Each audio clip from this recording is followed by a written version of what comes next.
All right, so today we are going to be making texture quilts and decorating hot cocoa mugs.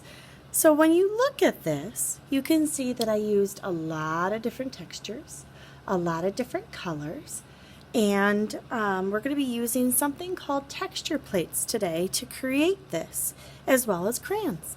So this is an example, a teacher copy, and then here is another student's example. You can see that they drew some lines and just kind of broke up their area of their quilt. Or you can just start using your quilt and drawing on your blank paper with the texture plate. But before we go into talking about texture, what is texture?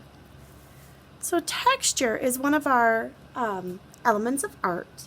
And it's basically how a surface or something feels or can look. So when you look at this animal right here, this lizard, you can see that it looks bumpy. When you look at this woven fabric or blanket, it looks soft and fuzzy. So here, somebody's using a piece of wood as a texture plate. We've used clay to make different textures, carpet samples, and even bark on a tree. So texture is something that you can feel and how it looks, or that it might feel too. So let's look around our room and see what different types of texture we have. Okay. The next thing is at your table, you're going to see a bunch of these plastic looking sheets. And these are actually called texture plates or rubbing plates because you rub a crayon over in order to get that texture. So you'll be able to feel it. It's a raised surface, so it's bumpy. And there are a lot of different designs and things that you'll see with it. Some are almost optical illusions. So I know with the black ones, it's important that you put the side that's raised down. The other ones, the white ones the clear ones are actually really easy. But the black ones, one side is not raised as much. So how do you use these? Well, for example, taking it, you're going to place it underneath your paper, and you can feel where it starts and where it ends. And then you take a crayon. Now, you could do it two ways. You could take a crayon and use a crayon that has the paper on it, or you can have a crayon that doesn't have any paper on it. So they both work the same way. And if you have a crayon that's like this that has paper on it, just going back and forth, you want to push nice and hard, you'll see the texture coming through. If you have a crayon like this, you could use it on the side, and you can see it coming through that way. What's really cool is you could use a variety of colors. So over the same plate, I can use a different color and see how that shines through. I could even take a blue, so you want to play with this to make it nice and bright and different. What would be your favorite type of plate, or blanket that you would want? So once you've used this one, you could trade or share with somebody else, because it's always nice to trade and move around. Place your next plate down and start doing with that one. It might cross over in an area, and you'll notice which colors you like, which colors you don't. It's just going to be something where you're exploring and playing with color today. Okay? So the goal is you want to have it nice and close together, and you're pushing nice and hard so you can see it show through. And you want to cover where you have no white showing. Okay? So make sure that your entire paper is covered. Now I know this person did one color at a time. I use several different colors. Find what works for you, but make sure you cover your entire paper. Alright, so after you've finished your texture plates, and you've also finished all the white spaces and everything on your drawing for your quilt, you're going to grab a sheet that is a hot cocoa mug. And you can decorate your hot cocoa mug any way that you want.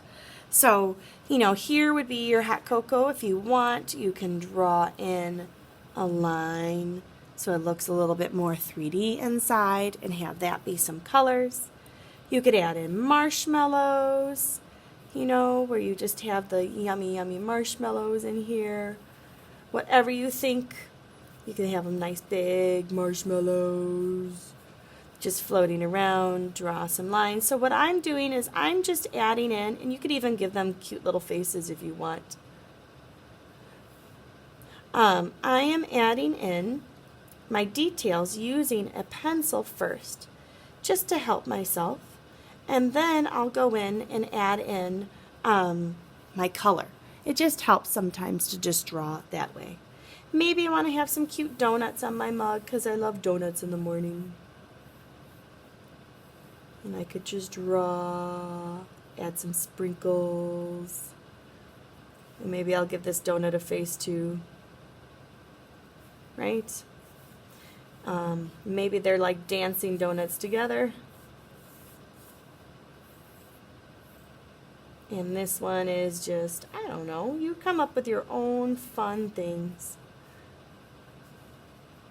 All the cool, yummy, yummy looking donuts.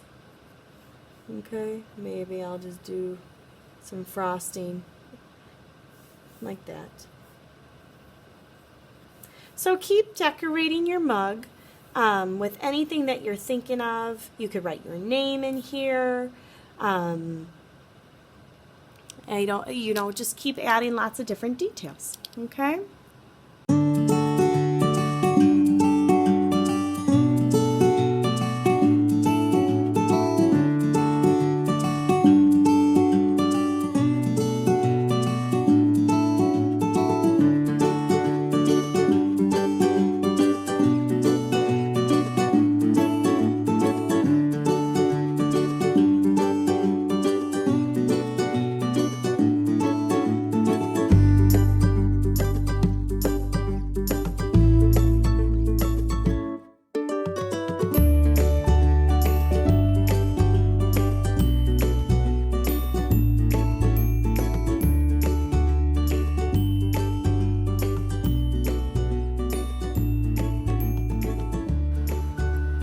Okay, so when you're done, just take your scissors and you're going to cut out your mug.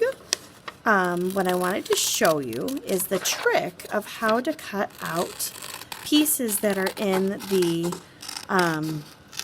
areas like this inside of that circle here for in the handle. So what I'm going to do is I'm just going to cut off some of this and I'll show you the trick.